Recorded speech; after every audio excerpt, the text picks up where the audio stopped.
Blog and के current affairs programme में आपका स्वागत है। आज का हमारा टॉपिक है जो हाल ही में रबी की फसल को लेके एमएसपी डिसाइड की गई है।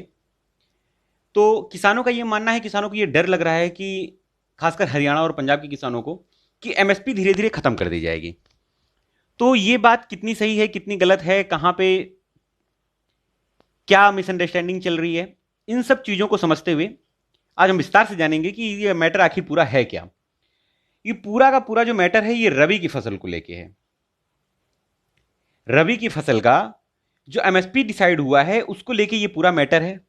पूरा विवाद छिड़ा हुआ है किसानों को और गवर्नमेंट्स के बीच में। रबी की फसल में कौन कौन सी खेती आती है, सबसे पहले तो ये जान लेते हैं। इसमें आती है गेहूं, जो आपके सामने बना हुआ है, जौ, चना, मटर, सरसों और भी कई फसलें आती हैं जो ठंडी के टाइम पे बोई जाती हैं। इनको बोने का महीना कौन सा होता है? ये अक्टूबर से नवंबर के बीच में बोई जाती हैं और इन्हें काट लिया जाता है मार्च अप्रैल के महीनों में।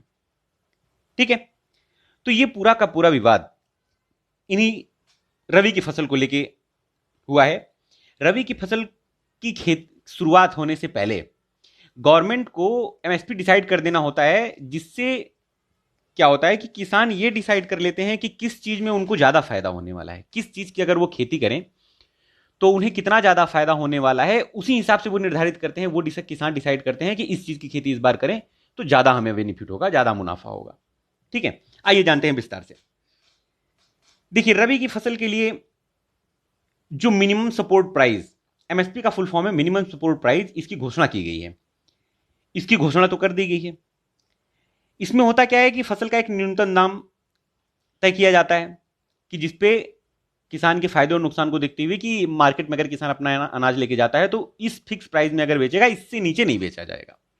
गवर्नमेंट में अगर जाता है, जैसे FPI food corporation of India में चला गया, स्टोरेज में चला गया, जहां पे फूड ग्रेन स्टोरेज होते हैं, वहां पे चला गया, तो स्टोरेज करने वाला जो अधिकारी वहां पे बैठा होगा वो उनको उसी प्राइस में जो गवर्नमेंट ने निर्धारित किया हुआ है उसी प्राइस में उनसे गेहूं या कोई भी अनाज खरीदेगा।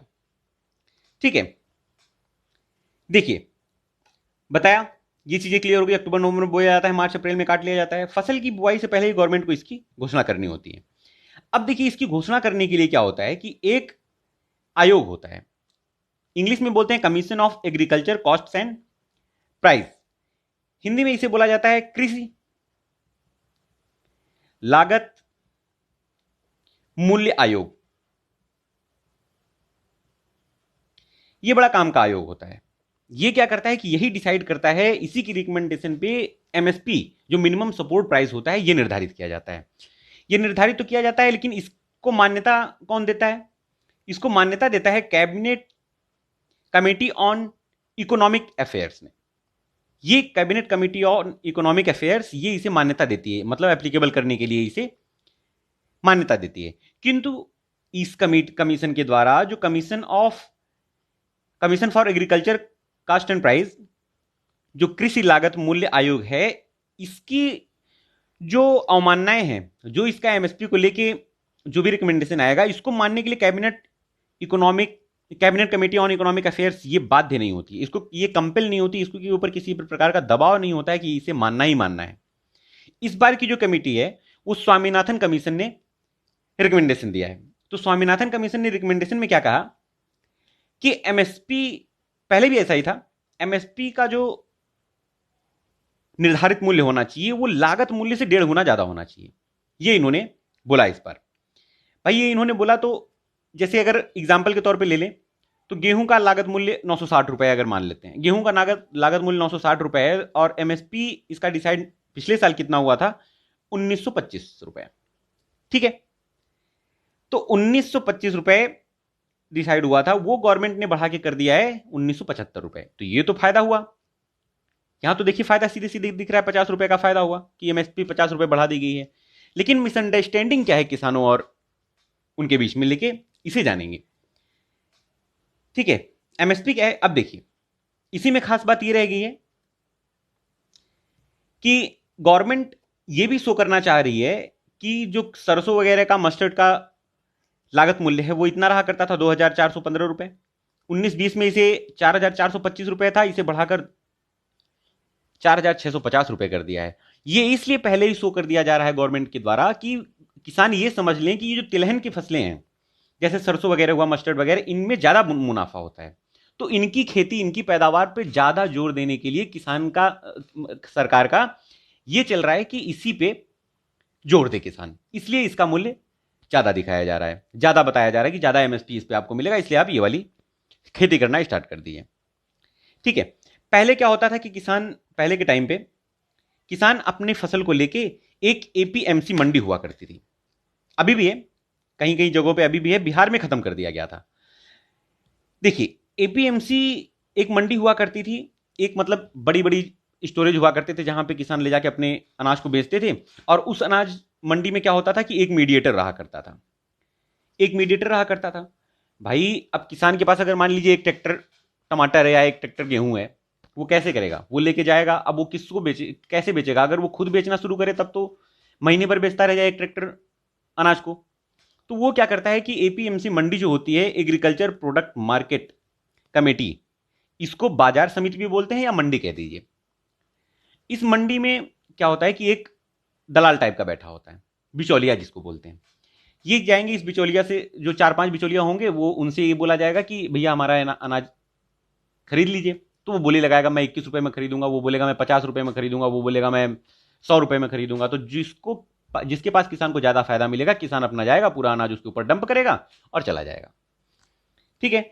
अब ये क्या करेगा कि ये जो है सामान उनसे लेने के बाद कंपनीज को देगा। जैसे मान लीजिए आलू उसने बेचा, तो आलू, लेज की कंपनी है, लेज चिप्स बहुत बनाती है, तो उसे आलू आलू ही चाहिए, तो वो तो आलू बहुत ज्यादा खरीद लेगी उनसे। तो वो कितने रेट में डिसाइड करी होगी, इस बंदे ने उसके साथ एग्रीमेंट साइन कर लिया होगा कि आप डिसाइड कीजिए कि मुझे 25 रुपए में आप मुझसे आलू खरीदेंगे, है ना, 25 रुपए में आप मुझसे आलू खरीदेंगे। और इसने किसानों से लिया 20 रुपए में, तो इसको 5 रुपए का फायदा हुआ। तो भाई ये किसान को जो बिचौलिया था उसके पास 5 रुपए चले गए। तो इसमें किसानों को कुछ फायदा भी था, कुछ नुकसान भी था। कहीं कहीं ऐसा भी होता था कि अगर मान लीजिए मार्केट प्राइस बाहर बहुत ज्यादा बढ़ गई, तो भाई एमएसपी जो डिसाइड हुआ तो वो बहुत ज्यादा घट गई। तो एमएसपी जो डिसाइड हुआ करता था, एमएसपी पे ये बेचने के लिए एपीएमसी मंडी में या एफसीआई के पास चले जाते थे। मान लीजिए एफसीआई के पास गए, एफसीआई का कोई अधिकारी है, वो क्या बोलता है कि अगर मान लीजिए, देखिए गवर्नमेंट ने तो बहुत सारी चीजें एप्लीकेबल कर ली, बट ग्राउंड लेवल पे क्या चलता है, ग्राउंड लेवल पे मान लीजिए अधिकारी ने मना कर दिया, वो बोला कि हमारे पास बोरे नहीं है, स्टोरेज की फैसिलिटीज नहीं है, हम नहीं ले पाएंगे, जाइए वो कर लीजिए। और उसका क्या है कि उसका, उस अधिकारी का इस बंदे के साथ, जो एपीएमसी वाला बिचौलिया था, उसके साथ साठ गांठ है उसकी। वो क्या करेगा कि बोलेगा कि भैया किसान, अब वो किसान वहां से निकला, इसके पास आएगा और मजबूरी में 20 रुपए में बेच के चला जाएगा, बल्कि एमएसपी कितनी है, 25 रुपए। भाई एमएसपी तो 25 रुपए है, अब ये इस बंदे के पास बेच के चला जाएगा, तो 25 रुपए है, ये फिर आएगा बोलेगा भाई मैं तुमसे 22 रुपए में खरीद ले जाऊंगा, और 22 रुपए में एफसीआई अधिकारी वाला जाके उसे स्टोरेज कर दिया, उसे गवर्नमेंट के खाते में दिखा दिया कि हमने किसानों से धन खरीदा, अनाज खरीदा, और वो बीज का 22 रुपए में खरीद के, 22 रुपए में उसके खरीद के किसान, सरकार को बता दिया कि 25 रुपए में खरीदा, तो 3 रुपए का फायदा इसे हो गया पर केजी, है ना। तो ये कुल मिला के किसानों का इसमें बड़ा नुकसान हो जा रहा था।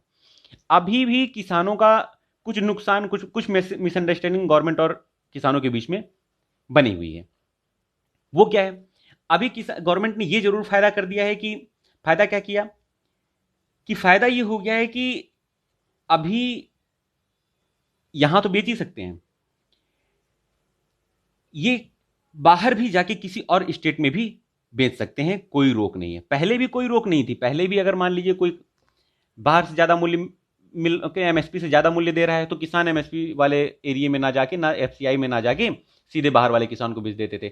अब क्या है कि थोड़ा सा इंप्रूव हो गया है, इंप्रूव ये हो गया है कि अभी ऑनलाइन ट्रेडिंग इसकी स्टार्ट हो जाएगी, इसका ऑथराइज रूप में बिकना स्टार्ट हो जाएगा। तो आप एक स्टेट से दूसरे स्टेट में, दिल्ली, पंजाब, हरियाणा, दिल्ली वाले पंजाब में, पंजाब वाले हरियाणा में, हरियाणा वाले मुंबई में, महाराष्ट्र में, इन सब जगहों पे भी आसानी से बेच सकते हैं, है ना।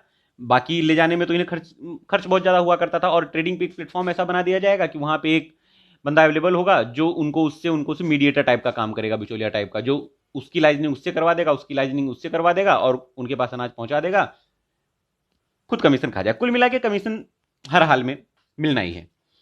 तो ये था। अब इसमें क्या हुआ है कि गवर्नमेंट ने, आज जैसे मान लीजिए, मैं आपको एक एग्जांपल देता हूं, लेज का जैसे मैंने एग्जांपल दिया था, लेज को आलू आलू ही चाहिए। और अगर पार्ले जी कंपनी की बात करें तो उसे गेहूं चाहिए, क्योंकि उसे बिस्किट बिस्किट बनाना है। अब ये क्या करेगी कि एक इंजीनियर हायर करेगी, अपना एक इंजीनियर बनाएगी, जो अधिकारी कह दीजिए, सरकार का एक अधिकारी होगा।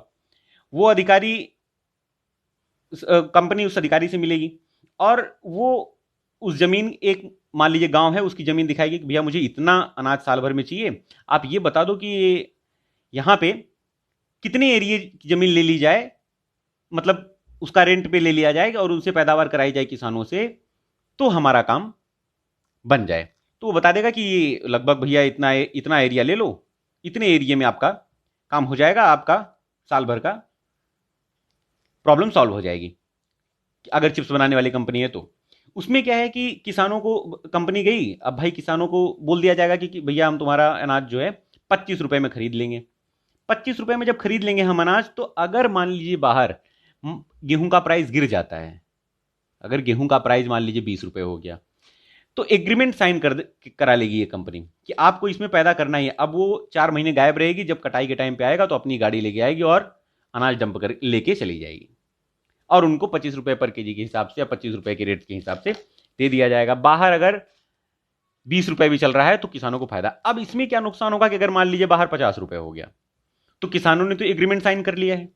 अब किसानों ने एग्रीमेंट साइन कर लिया है तो किसानों को तो देना इसी को है, नहीं तो फिर केस चलता रहेगा, कोई विटनेस नहीं मिलेगा, केस उधर इधर उधर इधर उधर पेंडिंग होता रहेगा। अब क्या है कि किसानों को इसमें अगर बाहर मार्केट प्राइस ज्यादा हो गया तो घाटा। एमएसपी क्या है कि एमएसपी तो कम से कम सेफ्टी, अगर एमएसपी के हिसाब से अगर कोई मिनिमम रेट है या वो रेट है, तो घाटा मुनाफा दोनों के बीच का एक जो एमएसपी है वो तो कम से कम किसानों को मिल जाता था। अब इसमें क्या है कि गवर्नमेंट ने एक खामियां क्या कर दी, गवर्नमेंट को ये बोलना था कि वो अधिकारी सरकार का अधिकारी ना हो के, भाई अधिकारी तो चला जाएगा, वो सरकार का अधिकारी ना हो के वो अगर ग्राम प्रधान हो जाए, तो ग्राम प्रधान हो जाए वो तो फिर गवर्नमेंट की सुनेगा। भाई उस अधिकारी को क्या मतलब है कि किसान को का फायदा हो रहा है या कंपनी कंपनी का फायदा होगा, तो भाई वो तो कंपनी उसको भी कुछ पैसा देगी, तो वो सोचेगा कि कंपनी का ज्यादा से ज्यादा फायदा हो, क्योंकि उसका क्या है, हर महीने पैसे आ रहे हैं, हर महीने उसका काम चल रहा है, हर महीने पेमेंट आए, वो काम करे ना करे उसकी पेमेंट बनी है। अब किसान का क्या है कि किसान तो खेती करेगा तभी उसके पास उसकी इनकम होगी। तो अगर ग्राम प्रधान को उसका बिचौलिया बना दिया जाता तो ये कंपनी आती डायरेक्ट ग्राम प्रधान से मिलती कि भैया आप अपने गांव में इतनी खेती करवाइए और इतने टन अनाज उगवाइए, इतना हम आपसे खरीदेंगे, और उसमें अगर नुकसान फायदा हो जाता है तो ये ग्राम प्रधान अपने गांव का फायदा सोचेगा, है ना। वो भी तो एक किसान है, वो अपने गांव का फायदा सोचेगा और वो ये बोलेगा कि ऐसा है कि आप इतना रुपए देंगे तो हम एग्रीमेंट टू एग्रीमेंट जाइए, ऐसा है कि एग्रीमेंट चल के वो कर लीजिए, नुकसान हो रहा है हम नहीं कर पाएंगे, है ना। जो एग्रीमेंट है उसको ये बोल देगा कि आप इतने रुपए देंगे तो हम अनाज देंगे भैया, इतना नहीं तो हमारा नुकसान हो जाएगा।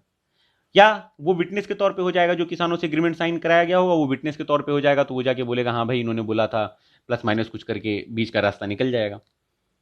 तो ये किसानों की चीजें कुछ क्लियर नहीं हो पा रही। अब एएफएमसी जो था, नहीं APMC, APMC APMC agriculture produce market committee, है ना। इसमें क्या हुआ, कुछ किसान तो ये भी कह रहे हैं